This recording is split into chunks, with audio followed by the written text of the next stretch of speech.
Club de la presse.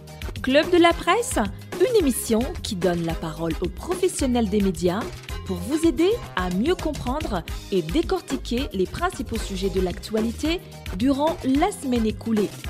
Club de la presse, une émission produite par l'Observatoire de la presse burundaise avec l'appui de l'Institut Panos Grand Lac, IPGL.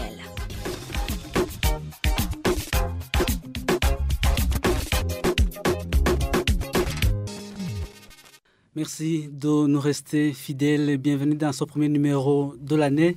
Théogène Souavou et Christian Wigiman avec des invités pour vous aider à comprendre l'actualité qui a marqué cette semaine aussi bien au Burundi qu'à l'étranger.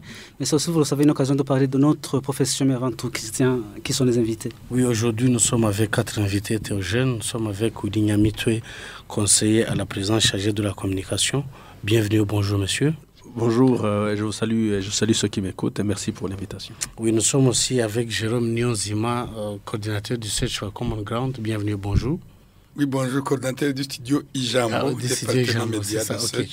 Nous sommes aussi... Bonjour et merci de m'avoir invité, meilleur vœu aussi pour ceux qui nous écoutent. Ok, nous sommes aussi avec Teddy Mazina, photojournaliste indépendant. Bienvenue, bonjour.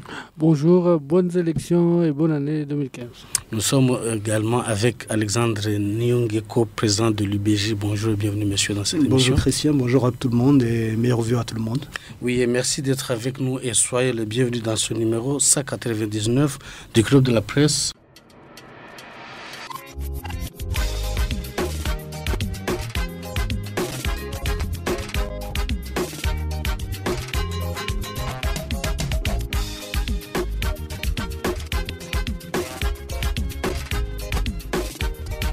Plein feu, l'actualité brûlante au Burundi.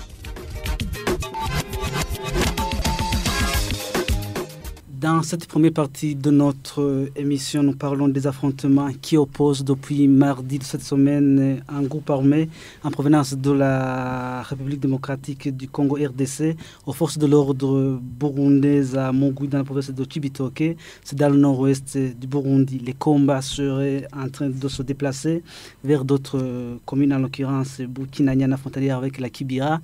Les assaillants en tenue militaire, parfois congolaises, s'évaluent à 200 selon les sources sur place.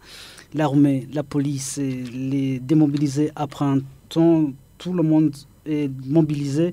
Les dégâts ne sont pas bien connus pour le moment, mais une quarantaine d'assaillants auraient déjà été tués, une dizaine de militaires burundais également. Des informations qui restent toutefois à vérifier.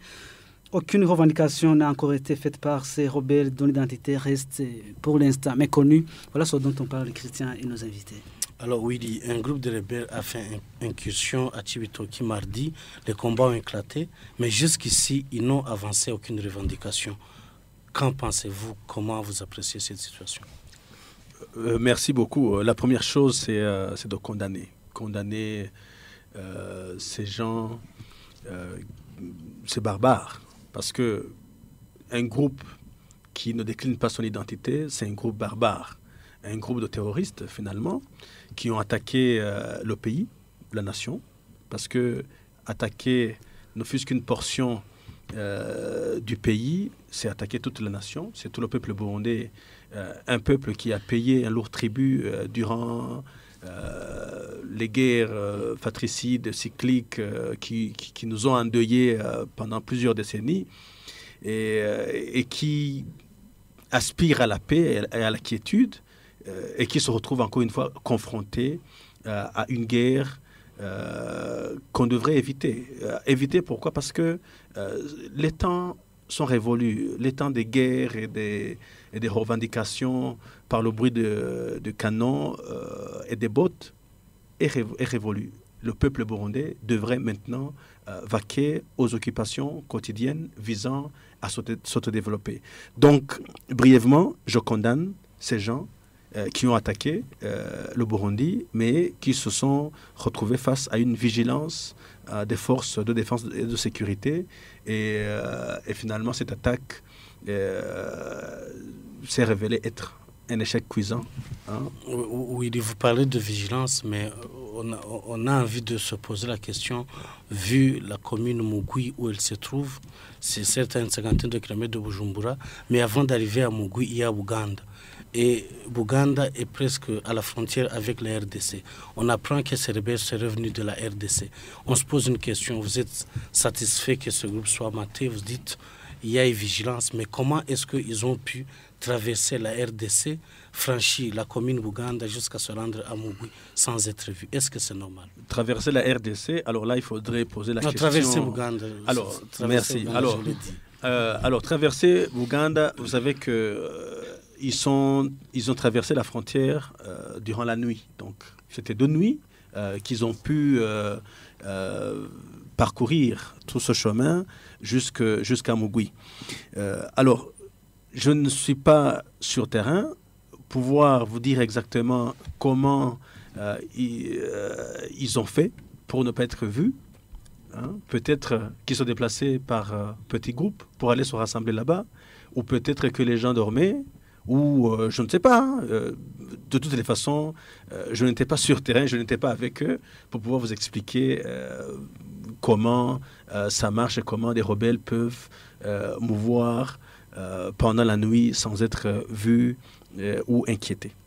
Alors, Alexandre, 4 jours déjà après le début de ces affrontements, il n'y a vraiment pas assez d'informations officielles. Qu'est-ce que vous en pensez, vous, en tant que quelqu'un qui se trouve dans le secteur des médias? Bon, merci. Je pense que d'abord, je commencerai par, comme l'a fait Willy, pour condamner ces attaques. Je pense qu'aujourd'hui, ceux qui pensent peut-être, même si on n'a pas encore eu de revendication, je pense qu'à l'heure où nous sommes dans ce pays, celui qui penserait pouvoir accéder au pouvoir en passant par les armes, je pense que les temps sont révolus. Alors, par rapport à cela, je m'inquiète. Je m'inquiète effectivement. Willy dit que c'est bien, il y a eu vigilance et tout ça, mais ça fait quand même 4 jours. 4 jours qu'il y a de combats acharnés dans ces communes de Cibitoke. Et là, effectivement, comme tu le dis, aucune information ne filtre par rapport à l'identité de ces gens. Et ce qui est aussi inquiétant, c'est des informations un peu sporadiques qui viennent de gauche à droite par rapport à cela. Ceux qui participent dans cette opération, les militaires, la police, et paraît-il des civils. Paraît-il, je dis paraît-il parce que je n'ai pas été sur le terrain. Il faut nuancer. Paraît-il, oui, je dis. Et paraît-il des civils. C'est des infos qui restent à vérifier étant donné qu'il y a... Oui, exactement. Mais c'est encore une fois, si jamais cette information était vérifiée, ça me causerait quand même un peu de problème. Mais quel problème quand on sait que... C'est un problème parce que, est-ce qu'aujourd'hui on peut dire que les forces de défense et de sécurité ne sont plus à mesure et même de pouvoir assurer la sécurité ou pouvoir défendre le pays? Et parce que si jamais il y a des Alexandre, c'est une affaire de tous. Oui, c'est une affaire de tous. Mais je pense que dans ces combats où on entend qu'il y a des pertes de gens, ces gens qui participent, ces civils, peuvent être victimes eux-mêmes. Et probablement que demain ou après-demain, on pourra quand même accuser les forces de défense et de sécurité d'avoir utilisé des gens comme des chairs à canon. Et ça, je m'excuse, je termine un peu mon raisonnement, parce que aussi, il y a des informations qui viennent de là, qui disent que ceux qui sont arrêtés sont exécutés sommairement. Ça aussi, je pense que c'est à vérifier. C'est à vérifier. Et je reviens à fait, pourquoi tout sérieux? Mais pourquoi? Il y a un problème d'accès aux sources d'information. Oui, justement, nous allons y revenir. On va y revenir. Mais ce qui quand même m'étonne, c'est que jusqu'aujourd'hui, 4 jours après, le gouvernement n'a pas encore sorti un mot officiellement pour tranquilliser la population. Justement, cette inquiétude va faire l'objet de la deuxième partie. Moi, je voudrais imaginer que finalement, c'est un peu... Excusez, Teddy, on va arriver On va y Je arriver, demande la monsieur parole avant que nous Nyonzima. n'allions loin. Excusez-moi, monsieur Christian.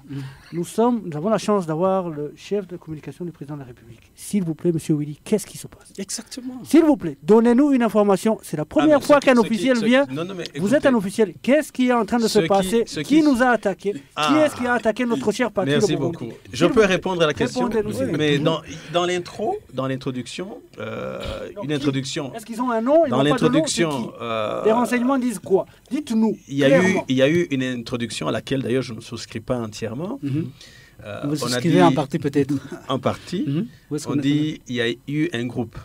Vous avez aussi avancé un effectif. Donc au moins vous connaissez même l'effectif. Vous avez parlé de 200. Alors d'après les sources qui Vous avez parlé, je ne suis pas un responsable militaire. Et je vous ai dit bien que je ne suis pas sur terrain militaire. Et quand bien même j'y serai, il y a des stratégies militaires qui, dans certaines circonstances, impriment ou exigent la retenue. Vous dites, qu'est-ce que le gouvernement est en train de faire pour tranquilliser la population? Évidemment, le gouvernement est sur terrain. L'armée, la police, tous sont sur terrain pour tranquilliser effectivement la population, pour ramener la sécurité le plus rapidement possible. Ces gens, quand ils sont entrés, ils devraient, vous savez, dans pareilles circonstances, les gens déclinent leur identité ou d'autres revendiquent l'attaque. Mais personne n'a revendiqué et personne n'a dit. Est-ce que le gouvernement est en train de se battre contre des mercenaires, contre des terroristes, contre des barbares? Contre qui, finalement? Finalement, non. Alors, Excusez, finalement, le gouvernement aussi a aussi le droit et il a le devoir aussi de pouvoir informer la population au sur moment opportun. et aussi au moment opportun. Alors, Non, maintenant, 4 jours après, le moment n'est pas encore opportun. 4 jours après, c'est pas le C'est moment pas- opportun. Et aussi, là, je me pose, le gouvernement, quand même, tu as dit, bien évidemment, l'armée, la police, ce sont des instruments du gouvernement qui devaient être là. Mais il y a aussi d'autres forces, les services de renseignement. Tu ne peux pas me dire qu'aujourd'hui, une semaine après, 4 jours après, le gouvernement n'a pas, ou les services des renseignements n'ont pas pu identifier ces personnes. Et c'est ça qui m'inquiète. C'est là où se trouve vraiment, je pense qu'il y a un problème. Pourquoi on cache l'identité de ces gens? Il n'y a pas de problème. Oui, pourquoi on cache l'identité de ces gens?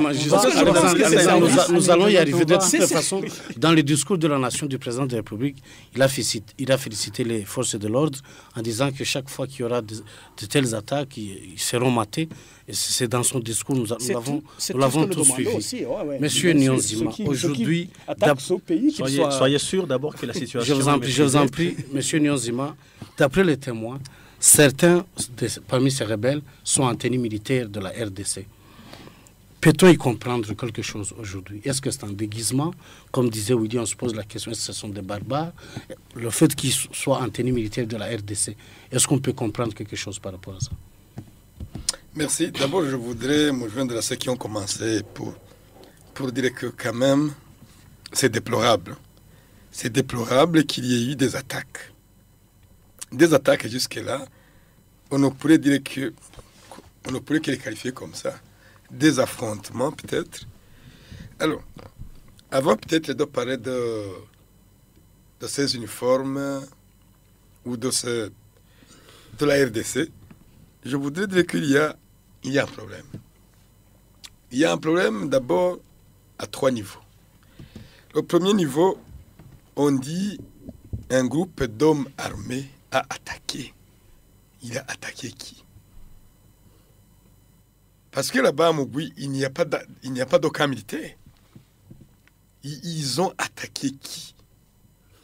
En fait, quand les gens disent un groupe d'hommes armés, il a attaqué qui? Parce que... J'ai donné une réponse.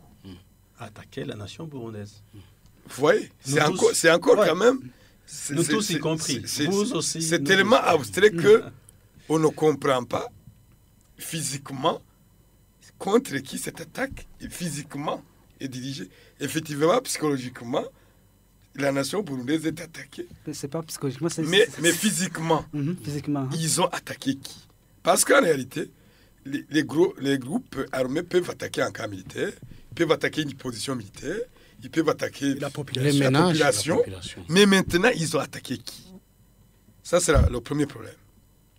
Le deuxième problème, il y a des assaillants, entre guillemets, qui ont été tués. Une quarantaine, avez-vous dit.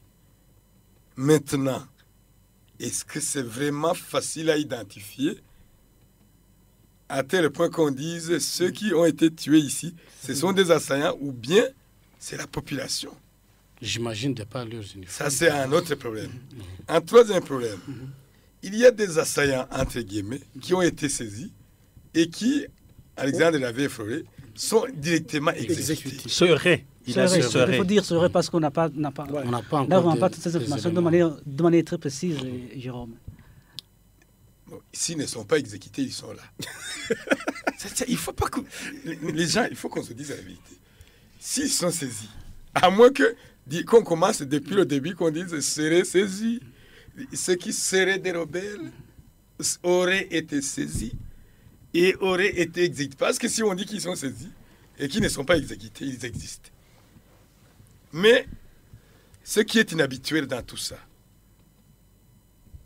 les affrontements commencent la journée. C'est inhabituel parce que, habituellement, entre guillemets, parce que là aussi, vous connaissez quelque chose ces choses-là. Mais le fait est qu'on entendait des gens qui font des attaques la nuit, les affrontements se font la nuit, et le jour, c'est un ouf de soulagement, on dit, ça va quand même s'apaiser parce que c'est le jour. Mais ici, c'est le cas contraire. La nuit, les gens dorment tranquillement, très tôt le matin, bonjour les affrontements. C'est de l'inhabituel. Alors maintenant, je reviens un peu avant de parler de ces uniformes. Allez-y rapidement, Jérôme, pour que nous... De ces uniformes, avant d'en parler, que ce soit le porte-parole de la FDN, ou le porte-parole de la police nationale, ou le porte-parole des services nationaux de l'enseignement, ou les gens qui sont chargés de la communication au niveau des institutions de la République, ils ont tous appris à maintes reprises que la communication en temps de crise est très importante. La communication, en période de crise comme celle-ci, toute seconde de silence, c'est une porte qui est ouverte à la rumeur. Ça peut être aussi une stratégie à eux, on ne sait jamais. Non, c'est un principe. C'est un principe qui est clair. Toute seconde qui passe dans une période de crise, toute seconde de silence, c'est une porte ouverte à la rumeur. C'est pourquoi ce que apporte la rumeur, et la rumeur avec tous ces fruits. Moi, je pense. Alors maintenant, les uniformes. Vous avez dit serait un uniforme de la RDC. D'après les bribes informations, des informations pour dire, comme disait Alexandre, qui sortent. Mais ça aussi, les uniformes des forces armées congolaises, ils sont connus. C'est comme les uniformes des forces armées burundaises, ils sont connus. Alors maintenant, si les assaillants, entre guillemets, portaient ces uniformes, on peut se demander, est-ce que c'est la RDC qui a attaqué? Ça, c'est une question à laquelle Willy il a répondu. Vous avez demandé comment ils ont traversé la frontière de la RDC jusqu'à Mugui. Parce qu'il y a plus de 4 communes.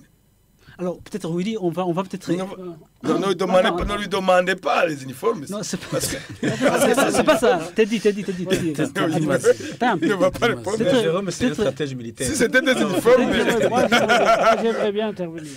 Monsieur Willy Nyamitri vient de nous dire qu'il y a un blackout volontaire. Ça veut dire que l'État ou les différentes instances de sécurité, les différentes instances de communication ont décidé, comme il dit, pour des raisons stratégiques, de nous priver de l'information, de savoir ce qui se passe. 3 choses arrivent. 1, les gens ont peur. 2, il y a la spéculation. Et 3, toutes les infos qu'on est en train de citer, on aurait dit tout est au conditionnel et on est dans le flou. Donc il y a une responsabilité d'abord de communiquer. On a des institutions payées. Il y a des gens qui touchent des salaires. Je m'excuse, Willy, de parler de toi, même que tu m'informes très souvent. Mais vous êtes payés pour nous dire ce qui se passe. Vous êtes payés par l'OBR que nous, on paye. Donc, vous avez l'obligation de nous donner, je ne dis pas immédiatement, mais très vite. Très vite. Ça fait 4 jours. Alors, un temps opportun. Maintenant, il y a 3 théories. On va peut-être y arriver au niveau des théories. Mais maintenant, on part. des FDLR. On parle d'une nouvelle rébellion qui serait mélangée de Hutu et de Tutsi. Il ne faut pas avoir peur C'est la porte à la lumière qui a été ouverte donc, par d'une les nouvelle secondes de rébellion. silence. Et on parle aussi des gens de Kiliba-Ondès. Donc, c'est 3 théories non vérifiables parce que vous ne communiquez pas. Et c'est votre boulot. Apparemment, Donc, t'es nous, dit- on vous demande en tant que journaliste. Apparemment, t'es dit plutôt beaucoup d'informations. Il y a plutôt Cher ami, nous communiquons et nous communiquons Faites-le. le moment par venu. excellence. Nous communiquons par excellence. Pourquoi? Parce que aujourd'hui, vous êtes en train de dire que vous ne recevez pas cette information, que peut-être les instances habilitées ne vous ont pas une information suffisante. Fiable, merci. Mais il y a une chose, une réalité sur terrain.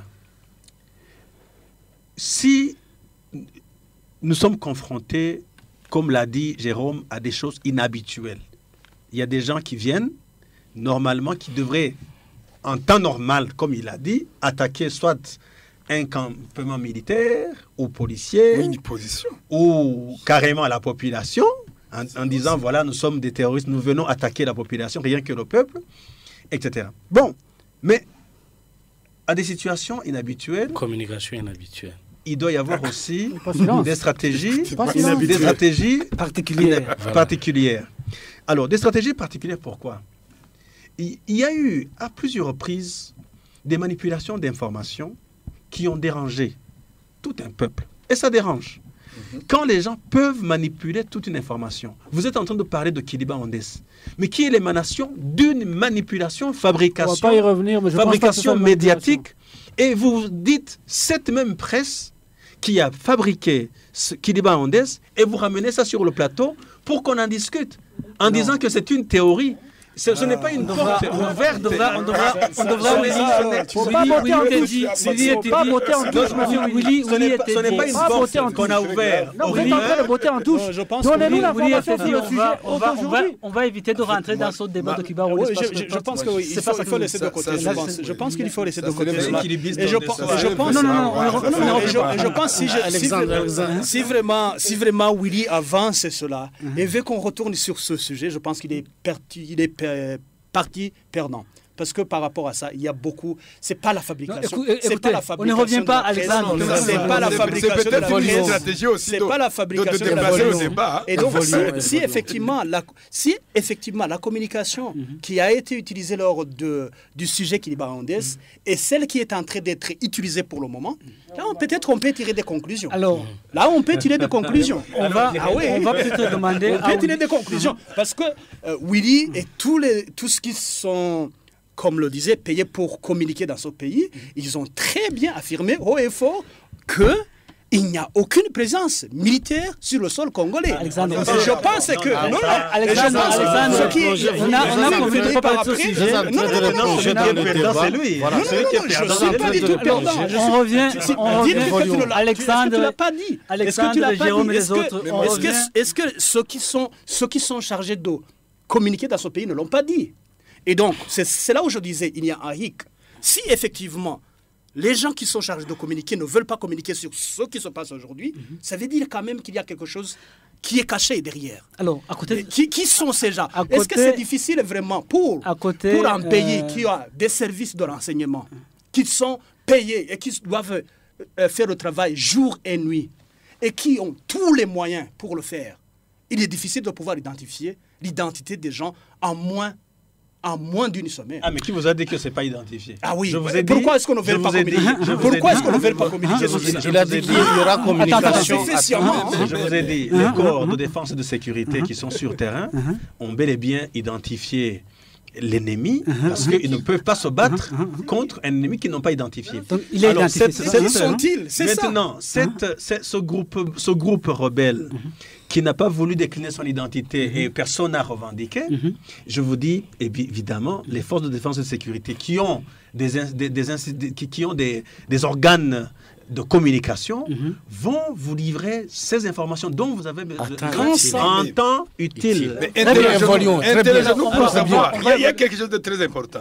Interrogeons-nous pour savoir pourquoi il n'y a pas d'enquête sur les gens qui sont arrêtés Exact. parmi ces gens Exact. pour qu'ils disent qui ils sont. On en revient, Jérôme. C'est très Jérôme, important. on en revient, Quand les 3 sœurs italiennes ont été assassinées, S'il vous plaît, le même jour, exact. le type qu'on dit détriqué mentalement, il était déjà là pour dire c'est moi qui les ai tués. On y revient, c'est la question que je voulais Mais poser. aujourd'hui, déjà, sont saisis. Permettez-moi de poser la question à Widi. Justement, on se pose la question de la gestion, de la manière que les forces de l'ordre sont en train de gérer cette attaque. Parce qu'on nous parle des militaires, on parle des policiers, voire des démobilisés qui opèrent ensemble. Comment expliquez-vous ça? D'abord, c'est un faux bruit, rumeur, fausse information. Et ceux qui manipulent l'information le font sciemment. C'est les forces de l'ordre. Par force de l'ordre, entendez les forces de défense et de sécurité, l'armée et la police. La population est impliquée. Et vous savez bien, ne parlez pas d'immobiliser, ne parlez pas de Dibonera-Kouré, parlez de la population, parce que maintenant, il y a des comités mixtes de sécurité qui sont établis sur toutes les collines du Burundi. Et qui disposent des armes. Qui n'ont pas d'armes. La population n'est pas armée. Ceux qui ont dit que la population est armée, c'est effectivement ces gens qui continuent à manipuler l'information. Et ces gens qui manipulent l'information, c'est pas M. Teddy. Pas d'insinuation. C'est pas Teddy. Alors, Teddy, à travers certains posts Facebook, ça arrive aussi des fois. Soit. Alors, chaque fois, quand vous manipulez, vous mettez entre guillemets, c'est ça? Non, je rapporte et je mets entre guillemets ce que les autres ont dit. Bon, merci. Je ne manipule rien. Je rapporte. Willy conclut rapidement et puis on passe à... Alors, je voulais conclure en disant tout simplement que à situation évidemment particulière, il y a aussi des méthodes de communication qui sont particulières. En temps opportun et incessamment, je sais bien que les instances habilitées à communiquer au niveau de la force de défense et de sécurité sont à pied devront rendre compte parce qu'ils ont été sur terrain, ils ont été aux prises avec ce groupe rebelle, ils ont pu le défaire, mais aussi ils devront aussi dire ce qui s'est passé et comment ils sont arrivés à démanteler ce groupe. Mais en attendant, Willy Pikinegui en disant c'est pacifique et Nina Azoué n'a rien dit jusqu'ici sur on ne va pas rentrer dans ce débat. On y revient peut-être dans la deuxième partie. Il a dit la communication particulière. Ne partez pas, mesdames, messieurs, restez branchés pour la troisième partie de l'émission. Restez branchés, mesdames, messieurs, ne partez pas. Restez branchés pour la deuxième partie de l'émission. Encore une fois, restez à l'écoute.